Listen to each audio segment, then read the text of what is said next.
औरंगजेब आपल्या आयुष्यातील शेवटची 26 वर्ष महाराष्ट्रात होता. तुम्हाला काय वाटतं त्याला काय साध्य करायचे होते म्हणून तो इथे होता? तर त्याला व्हायचे होते आलमगीर. आलमगीर म्हणजेच आलमगिरप्त. याचा अर्थ की सगळं विश्व त्याच्या गिरफ्तमध्ये असणार.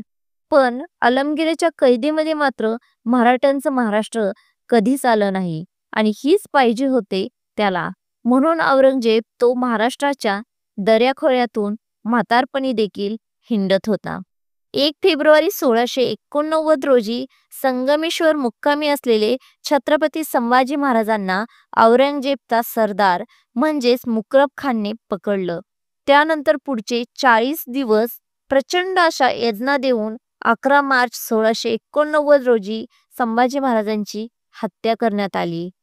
ज्यावेळी संभाजी महाराजांना औरंगजेबच्या पुढे उभा करण्यात आले होते, तेव्हा तुम्ही जर पाहिलं असेल की छावा चित्रपटाचा ट्रेलर जर तुम्ही बघितलेला असेल, तर तुम्ही त्यात हे देखील दाखवले गेले आहे की संभाजी महाराज औरंगजेबला काय म्हणाले होते. तर हमारी मौत हर मराठे के घर में एक शिवा एक संभा पैदा करेगी, लेकिन जब तू मरेगा तो तेरी मुगल सल्तनत भी मर जाएगी. त्यानंतर भारताचा जर इतिहास तुम्ही बघितला तर हे लक्षात येईल की छत्रपती संभाजी महाराजांचे हे शब्द शब्दशः खरेच झालेत. मराठ्यांच्या मातीत शिंदे, खोळकर, बाजीराव यांसारखे सेनापती जन्माला आले. तर पुढच्या 15 वर्षात औरंगजेबच्या मोगल साम्राज्याची वाट लावली आणि पुढच्या 50 वर्षात म्हणाल तर मुघल साम्राज्य मराठ्यांचं एक मांडलिक राज्य बनलं होतं. अशी अवस्था त्यांची होऊन बसली, ज्याचं पान देखील मराठ्याच्या शिवाय हालत नव्हतं. हे सगळं कसं झालं ते पाहूया आजच्या या व्हिडिओमध्ये. तर चला सुरू करूया. संभाजी महाराजांच्या मृत्यूनंतर म्हणजेच 1689 ते 1700 सालापर्यंत राजाराम महाराजांनी स्वराज्य सांभाळलं आणि औरंगजेबला स्वराज्याचा एकही घास घेऊन दिला नाही. त्यानंतर 1700 सालापासून ते 1707 पर्यंत महाराणी ताराबाईंनी स्वराज्य नुसतंच सांभाळला नाही तर औरंगजेबच्या मुघल साम्राज्याचे लचके तोडले आणि त्यांना बेजार करून सोडले होते. अखेर हतबल झालेला औरंगजेब, स्वतःला आलमगीर समजणारा हा औरंगजेब मात्र 1707 साली याच महाराष्ट्राच्या मातीत मेला.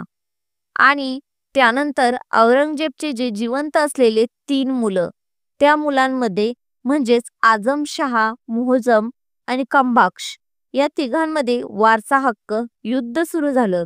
या वारसा युद्धाच्या काळात छत्रपती संभाजी महाराजांचे पुत्र असणारे शाहूराजांनी म्हणजेच आझमशहा यांनी शाहू महाराजांची सुटका केली आणि शाहूराजे महाराष्ट्रात परत आले.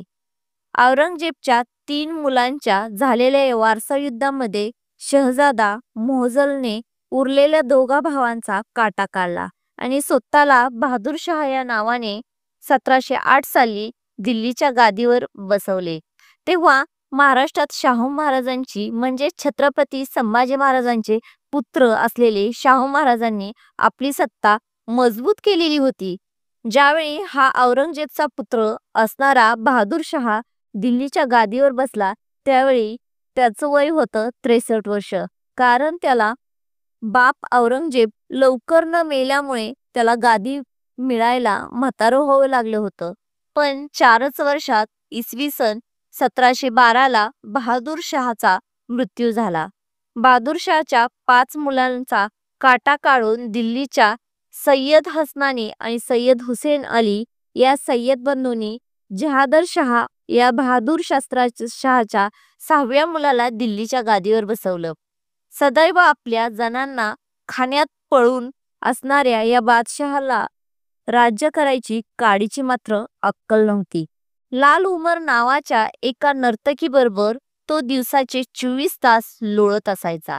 अखेर 11 महिन्यात म्हणजे 1713 साली त्याच्याच भावाच्या मुलाने म्हणजेच खरुज सिंहने म्हणजेच त्याला मारून टाकले आणि तो दिल्लीचा बादशाह झाला. की यासाठी सुद्धा फारुख सिंहला मदत कोणी केली तर जहादरच्या दिल्लीच्या गादीवर बसण्यासाठी सय्यद बंधूंनी त्यामुळे हा फक्त बाहुला होता. खरी सत्ता तर सय्यद बंधूंच्याच हाती होती.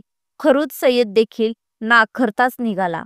एकाला दाखावा आणि दुसऱ्याला काढावा अशीच एक दोघींची बादशाह होती.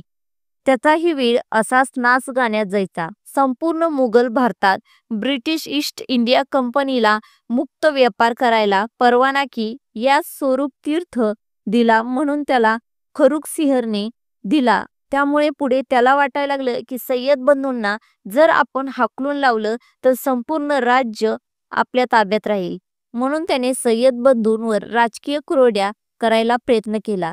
पण त्याचा परिणाम मात्र सय्यद बंधूंनी उलटा केला. आतापर्यंत दक्षिणेत एक मोठी सत्ता उदयाला येत होती. या चाललेल्या उदयाला आलेल्या मराठी सत्तेकडून त्या बंधूंनी मदत मागितली. संभाजी महाराजांचे पुत्र असणारे शाहू महाराज आतापर्यंत स्थिर सावर झाले होते. त्यांना बाळाजी विश्वनाथ नावाचा एक चांगला पेशवा मिळाला होता.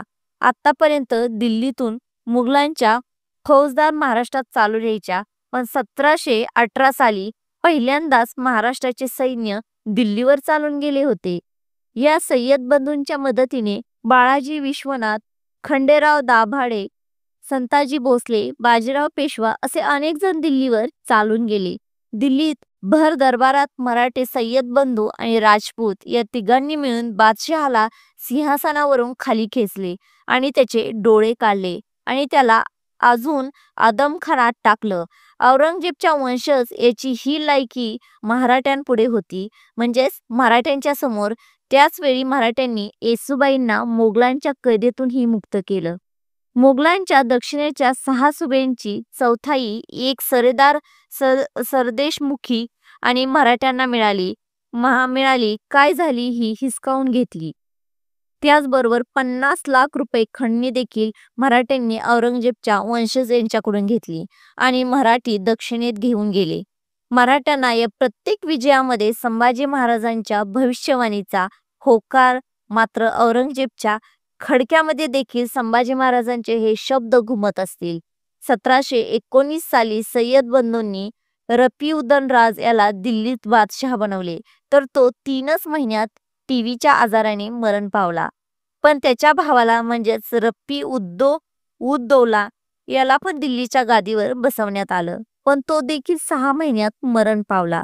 त्यानंतर मग सय्यद बंधूंना औरंगजेबच्या पणपंतूला म्हणजेच नातवाला मोहम्मदचा रंगीला याला 1720 साली दिल्लीच्या गादीवर बसवलं. या मोहम्मदच्या रंगीला त्याच्या पुढच्या 2 वर्षात सय्यद बंधूंपैकी सय्यद हुसेन अली याला फत्तेपूर सिक्री येथे मारून टाकलं, तर सय्यद हसन अली याला दिल्लीत विष घालून मारून.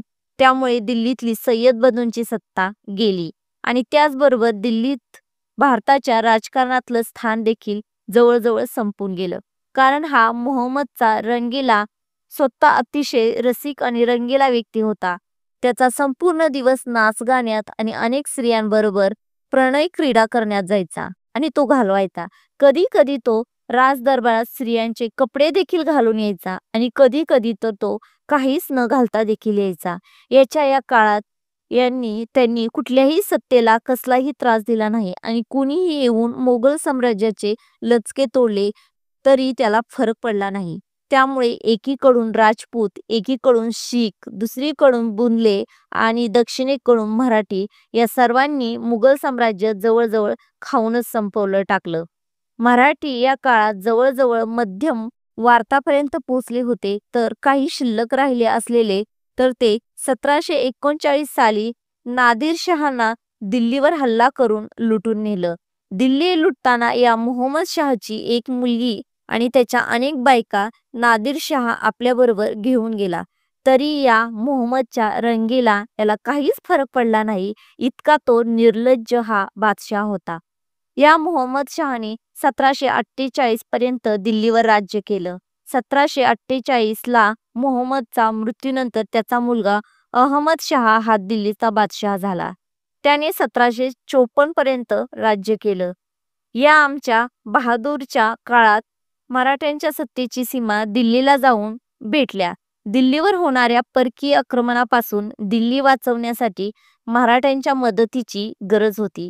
त्यामुळे 1752 साली यात अहमद शहाने मराठ्यांच्या बरोबर एक करार केला, ज्यामध्ये दिल्लीवर कुठलीही परकीय सत्तेने जर हल्ला केला तर दिल्लीची सुरक्षा करण्याची जबाबदारी मराठ्यांनी घेतली.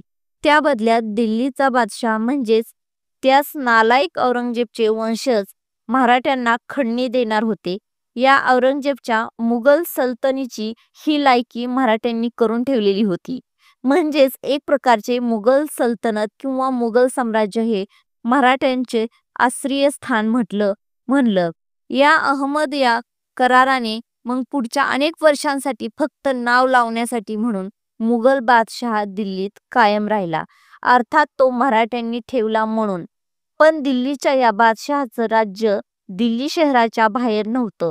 अर्थात त्या बादशहाच्या स्वतःच्या खर्चासाठी किंवा त्याच्या बायकापोरांच्या खर्चासाठी जे पैसे लागायचे ते खर्च देखील मराठे मंजूर करून द्यायचे.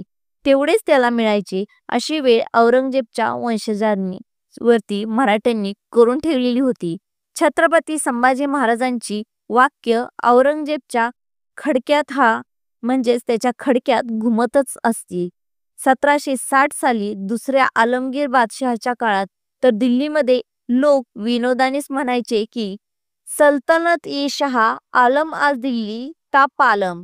म्हणजेच काय तर दिल्लीचा बादशाह असलेला शहा आलमज राज्य केवढं तर दिल्लीपासून पालम पर्यंत. पालम हे दिल्ली जवळचं एक छोटंसं उपनगर आहे.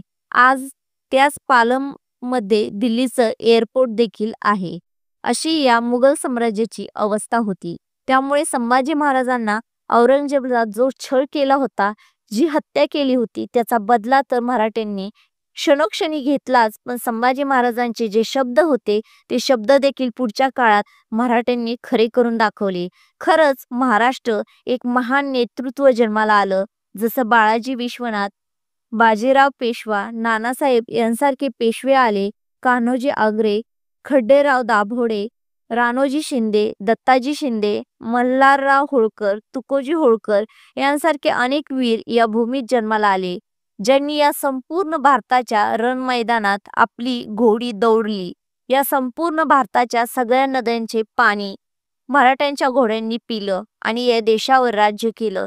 औरंगजेबच्या मुघल साम्राज्याची मराठ्यांनी माती केली. औरंगजेबच्या मृत्यूपर्यंत औरंगजेबच्या पूर्वजांनी म्हणजेच बाबरापासून औरंगजेबपर्यंत 180 वर्ष मुघलांनी या देशावर राज्य केले होते.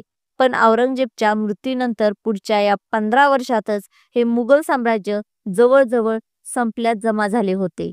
अशी अवस्था मुघल साम्राज्याची का झाली असेल, तुम्हाला काय वाटतं? छत्रपती संभाजी महाराजांच्या हत्येनंतर औरंगजेबाचे आणि मुघल साम्राज्याची उलटी गिनती सुरू झाली होती की त्यांना दुसरं काही कारण आहे? तुम्हाला काय वाटतं हे तुमचे मत कमेंट्समध्ये जरूर सांगा, जरूर लिहा. संभाजी महाराजांनी केलेल्या या भविष्यवाणीची ही इंटरेस्टिंग गोष्ट आम्ही तुम्हाला आजच्या व्हिडिओमध्ये सांगितली आहे. हा व्हिडिओ तुम्हाला जर आवडला असेल तर या व्हिडिओला लाईक जरूर करा. तुमचे जेवढ्या लाईक्स असतील तेवढा हा व्हिडिओ आपला जास्तीत जास्त लोकांपर्यंत पोहोचला जाईल. तुम्ही हा व्हिडिओ पाहत असला पण तो तुम्हाला आवडला पण तुम्ही लाईक करत नाहीत, असं करू नका प्लीज. जर तुम्ही हा व्हिडिओ पाहिला असेल तर व्हिडिओला लाईक करा. लाईक केल्यामुळे हा व्हिडिओ आपला जास्त लोकांपर्यंत पोहोचवला जाईल आणि त्यांनाही आपला खरा इतिहास समजला जाईल.